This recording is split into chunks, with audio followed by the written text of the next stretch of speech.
Neydi?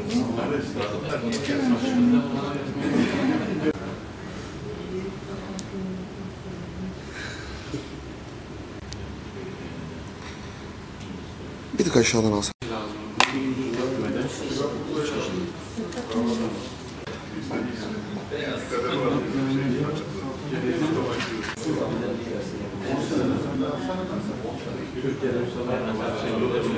Yapmak üzere İl Tarım ve Orman Müdürümüz Sayın Atilla Bayazıt. Çok verimli bir ovamız var ve o ova üzerinde yetiştirdiğimiz önemli bir ürün narenciyemiz bulunmakta.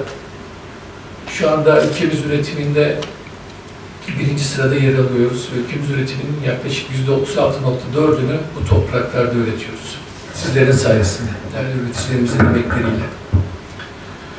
Geçtiğimiz yıl tam 800.000 dekar alanda 2 milyon tona yakın bir narenciye üretimi gerçekleştirildi.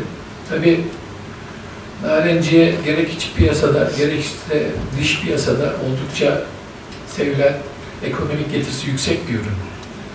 Bunun karşılığında da narenciyenin biliyorsunuz önemli hastalık ve zararları var. Bu zararların başında da hepinizin bildiği gibi Akdeniz meyve sineği gelmekte. Tabii Akdeniz meyve sineği bir dış karantina etkeni ve özellikle ihracatta sıfır tolerans gerektiren bir zararlı. Dolayısıyla bakanlık olarak biz Akdeniz meyve sineği ile mücadeleye oldukça çok önem vermekteyiz. Tabii ki bu mücadelenin de özellikle biyoteknik mücadele kısmına çok önem veriyoruz ve bununla ilgili desteklemelerimiz devam ediyor. Tabii mücadeleyi nasıl yapıyoruz? Bunu belki teknik anlamda arkadaşlarım sizlere anlatacaklardır ama ben böyle kısaca bir özetlemek istiyorum. Öncelikle tabii takip, izleme çok önemli. Tam 12 ilçemizde, 125 bahçemizde, 250 tuzakta biz ne yapıyoruz? İzleme yapıyoruz. Ayda yaklaşık 2000 okuma ve bu okumaları da Biyolojik Araştırma Enstitüsü Müdürlüğümüzle ve bakanlığımızla ne yapıyoruz? Paylaşıyoruz ve buna göre de mücadelemizi yön veriyoruz, planlıyoruz. Tabii mücadelede dediğim gibi biyoteknik mücadele oldukça önemli. Neden önemli? Gerek çevreye, gerekse doğaya duyarlı olmasından dolayı ve insan sağlığına risk oluşturmamasından dolayı oldukça önemli bir mücadele yöntemi. Ne yapacağız? Üreticilerimize dağıtımını gerçekleştireceğiz. Tabii biz burada kitle yakalama tuzakları için üreticilerimize dekar başına 675 lira destek veriyoruz ama aramızda özellikle STK temsilcilerimiz var, ticaret borsamız var. Onların da Büyükşehir Belediye'mizin de önemli katkıları var. Tuzak konusunda bizlere destek oluyorlar, katkı sağlıyorlar.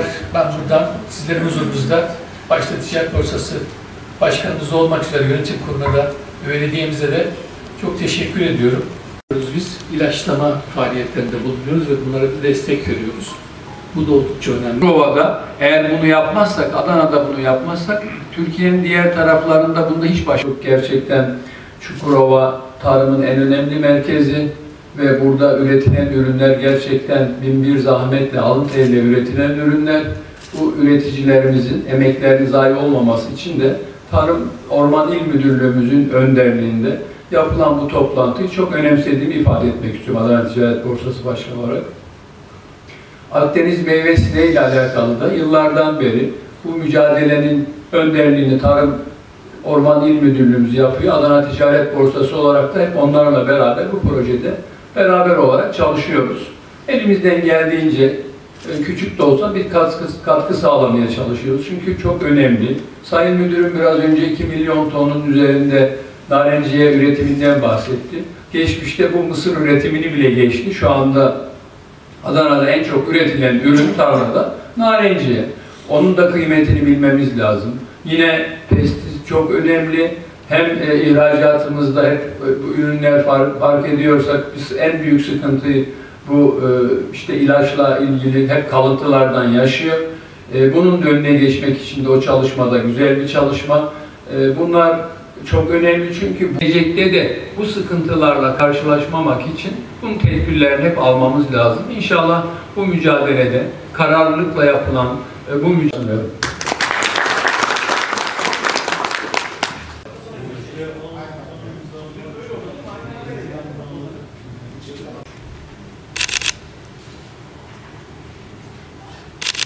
Sayın Hadi bakalım. Aramızda alalım seni. Tamam. Sayın Türkan,